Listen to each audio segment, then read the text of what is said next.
acts of defiance. Her politics are radical. That is, if she's in the right mood.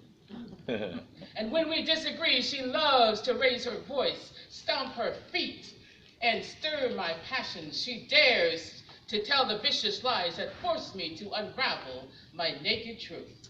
She makes me never want to live without her. Art is adventurous. Art is in our lives for good. Art helps me realize that my dusty imagination was tragically imprisoned until she persuaded me to set it free.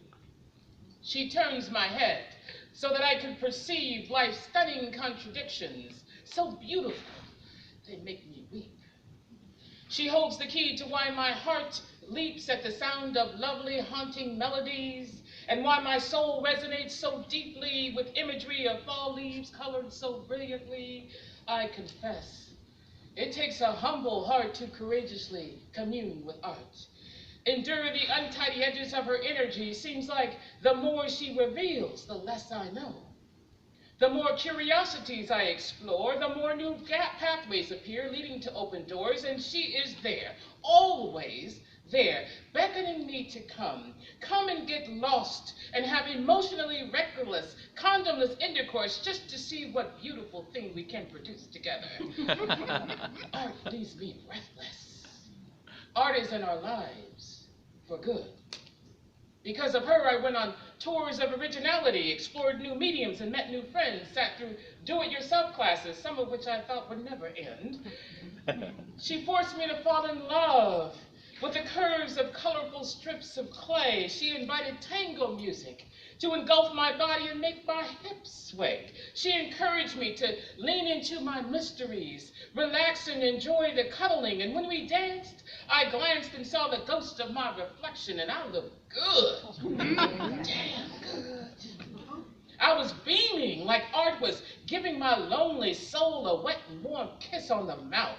We hung out and hung in and we hung over, because in order to fully appreciate the benefit of our shared desires, it takes a village, people. Art builds community. Art is in our lives for good. No matter if she appears in the form of a Shakespeare sonnet, a spiritual, or a folk song, she is merely a physical transformation of our inner demons with red lipstick on. She is our undercover confession, an antidote to our empty existence. She represents us so well, it doesn't matter what she looks like. What really matters is how she makes us feel. Art is peculiar that way. She is complicated and complex, seductive, always up to something, and you've got to take the time to learn her steps, practice her moves, because when you do, it expands your soul, makes you a better you. See, when you create something that never previously existed, a bloodless, painless birthing of something original emerges from inside of you.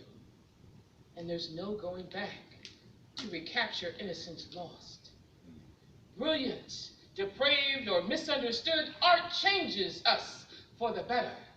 Art is in our lives for good.